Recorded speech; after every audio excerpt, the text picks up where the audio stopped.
అలా జరిగిన మాత్రాన మీ మీ క్రియేటివిటీ తక్కువ అని కాదు.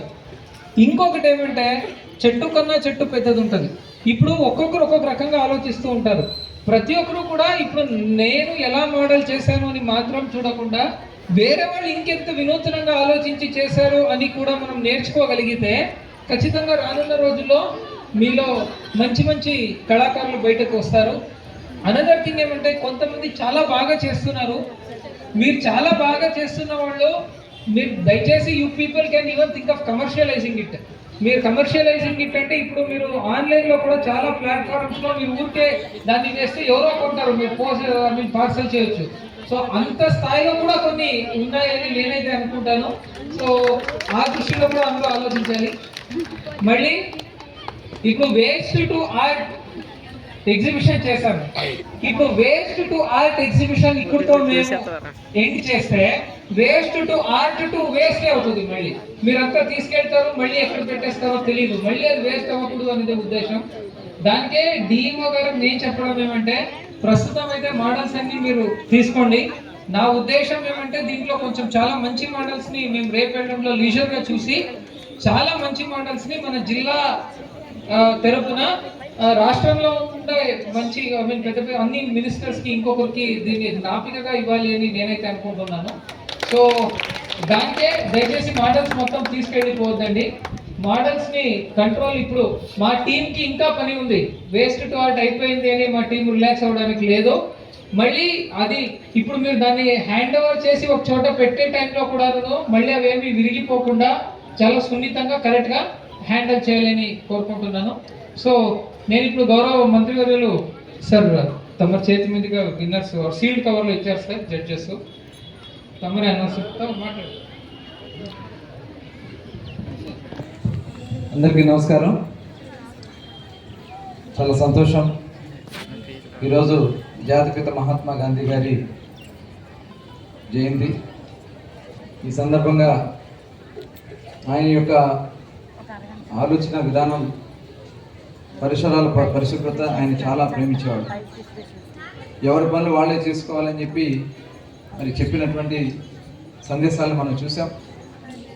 ఇవాళ మనం కూడా ఆయన ఆచరించాలి. ఎందుకంటే ఆయన బాత్రూమ్ ఆయన కడుక్కునేవాళ్ళం. మనం ఎంతవరకు చేస్తా ఉన్నాం? కనీసం మనం తాగిన గ్లాస్ తీసుకెళ్ళి పక్కన పెట్టే పరిస్థితి లేదు. కానీ ఆయన యొక్క గాంధీ గారు అంత మహాత్ముడు అయ్యారంటే ఒక క్రమశిక్షణ.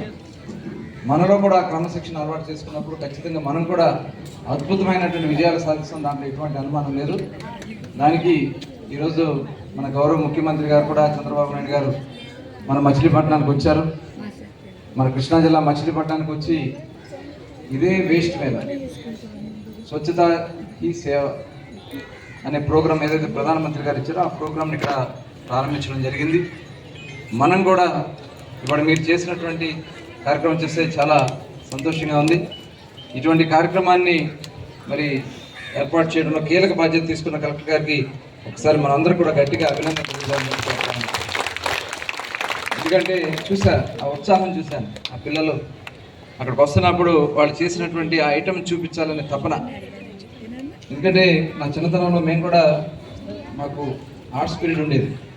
మరి ఉందో లేదో తెలియదు కానీ ఉంటుంది, పేరు ఉంటుంది తప్ప ఆర్ట్స్ ఉండవు. గేమ్స్ పీరియడ్ ఉంటాయి తప్ప గేమ్స్ ఉండవు. గేమ్స్ పీరియడ్ ఉంటాయి. మాకైతే వారానికి 3 రోజులు ఆ గేమ్స్ పీరియడ్ ఎప్పుడు వస్తుందని ఎదురు చూసేవాడు. ఇదే కాలేజీలో నేను ఇంటర్మీడియట్ కూడా చదువుకున్నా. మరి చాలా సంతోషం ఈ కాలేజీలో మీ అందరితో కూడా కలుసుకోవడం. ఇలాంటి ఇన్స్పిరేషన్ రావాలనే ఉద్దేశంతోనే గతంలో మనం ఇక్కడ మచిలీపట్నం అన్నట్టు వాళ్ళకి తెలుస్తుంది. గతంలో ఇక్కడ యువ కెరటాలు అనే ప్రోగ్రాం స్వామి వివేకానంద జయంతిని స్ఫూర్తిగా తీసుకుంటే యువతకు స్ఫూర్తి వివేకానంద అంటారు కాబట్టి ఆయన పేరుతో ప్రతి సంవత్సరం ఒక యూత్ ఫెస్టివల్ కండక్ట్ చేసేవాళ్ళం యువ కెరటాలని. దాని ద్వారా చాలామంది మోటివేట్ అయ్యేవాళ్ళు. నేను ఇళ్ళకి వెళ్ళినప్పుడు సిగ్గుపడిపోయి పరిగెత్తేసేవాడు పిల్లలు. వాళ్ళు చూసి వాళ్ళలో ఒక ధైర్యం రావాలంటే ఏం చేయాలని చెప్పి ఆలోచించి కొంతమంది మోటివేటర్స్ తీసుకొచ్చి స్పీచెస్ ఇప్పించేవాళ్ళు. హిందూ కాలేజీలో 2 రోజులు ప్రోగ్రామ్ చేసినాం. ఒక రోజు మొత్తం కూడా స్కూల్ స్టూడెంట్స్తో చేసి మొత్తం బందర్ నియోజకవర్గంలో ఉన్నటువంటి అన్ని స్కూల్స్ నుంచి పిల్లల్ని గ్యాదర్ చేసి ఉదయం నుంచి సాయంత్రం వరకు మధ్యాహ్నం భోజనంతో సహా అక్కడే ఏర్పాటు చేసుకుని ఒక పండుగ వాతావరణంలో వాళ్ళకి ఒక మోటివేషన్ స్పీచెస్, కల్చరల్ యాక్టివిటీస్ ఇవన్నీ కూడా చేసి కార్యక్రమం చేసేవాళ్ళం. సెకండ్ డే కాలేజీ స్టూడెంట్స్తో ఆ కార్యక్రమంలో పాల్గొన్న తర్వాత వాళ్ళలో ఒక స్థైర్యం, ఆత్మస్థైర్యం వచ్చింది. చాలామంది సెటిల్ అయ్యాక వాళ్ళందరూ కూడా చెప్తారు, మీరు అలాంటి ప్రోగ్రామ్ చేయడం వల్ల మేము వాళ్ళ ఎక్కడికైనా ఈ దేశంలో ఎక్కడికైనా వెళ్ళగలుగుతాం అని చెప్పి ధైర్యంగా వాళ్ళు చెప్పడం కూడా జరిగింది. వాళ్ళు మొన్న ఎలక్షన్స్లో వెళ్ళినప్పుడు ఎప్పుడు మీరు వస్తారా మా కార్యక్రమం పెట్టండి అని చెప్పి అడుగుతున్నారు. ఆ కార్యక్రమాన్ని కూడా మరి త్వరలోనే కలెక్టర్ గారు కూడా మొన్న అనడం జరిగింది. ఖచ్చితంగా ఆ ప్రోగ్రాం కూడా చేస్తాం. దాంతోపాటు మచిలీపట్నం బీచ్ ఫెస్టివల్ కూడా ఏర్పాటు చేయడం జరిగింది. దాంట్లో ఒకరోజు మీ ఆర్ట్ గ్యాలరీ కూడా అందులో ఏర్పాటు చేద్దాం. ఏదైతే ఈ కార్యక్రమం ఉంది ఈ కార్యక్రమాన్ని కూడా దాంట్లో ఏర్పాటు చేద్దాం అని చెప్పి మనస్ఫూర్తిగా కోరుకుంటూ, చాలా బాగా చేస్తూ ఉన్నారు. మీరు ఇంకా దీన్ని డెవలప్ చేయడానికి మీరు ఫోన్లో ఆర్ట్ విత్ వేస్ట్ అంటే అది వస్తుంది. ఆ వెబ్సైట్లో అన్నీ చాలా ఉన్నాయి. అవి కానీ మీరు గ్యాదర్ చేసుకుని ఇంటి దగ్గర చూసి చేస్తే చాలా అద్భుతంగా తయారు చేయొచ్చు. ఇవాళ నేను చూశాను, ఇప్పుడు సిటీస్లోకి వెళ్ళినప్పుడు అక్కడ రింగ్స్లో ఈ ఐరన్ ఇక్కడ మన కొంతమంది చేశారు, బైకులు అలాంటివి కొన్ని చేశారు. అలాంటి స్క్రాప్తోనే అద్భుతమైనటువంటి కొన్ని తయారు చేసి ఆ సెంటర్స్లో పెడితే ఆ సెంటర్కి ఒక లుక్ వస్తుంది.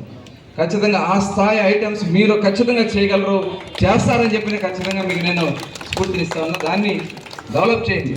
దాన్ని డెవలప్ చేయడానికి మీ పరిసరాల్లో ఉన్నటువంటి అందరినీ ఉపయోగించుకోండి. దాంతోపాటు ఇవాళ మీకు ఫోన్లు అందరూ ఇంచుమించు పిల్లలు అందరూ వాడుతున్నారు కాబట్టి దాన్ని మీరు ఆర్ట్గా పేపర్ మీద తీసుకుని దాన్ని ఎలా తయారు చేసుకోవాలో పేపర్ను, లేదా ఇంకా రకరకాలైన వస్తువులు చూశాను. కొబ్బరి చెప్పులు చూశాను, ఇంకా చాలా చివరికి ఇది పిస్తా మీద ఉండే తొక్కలతో కూడా చేశారు. అట్లా ఏది వేస్ట్ కాదు. ఖచ్చితంగా చేయండి. తప్పకుండా మీకు పూర్తి స్థాయి సహకారాలు ప్రభుత్వం నుంచి ఎలా కావాలంటే అలా చేయడానికి తప్పకుండా మేమందరం కూడా మీకు సపోర్ట్గా ఉంటామని మరొకసారి మీ అందరూ కూడా తెలియజేసుకుంటూ అందరికీ నమస్కారాలు. జై హింద్.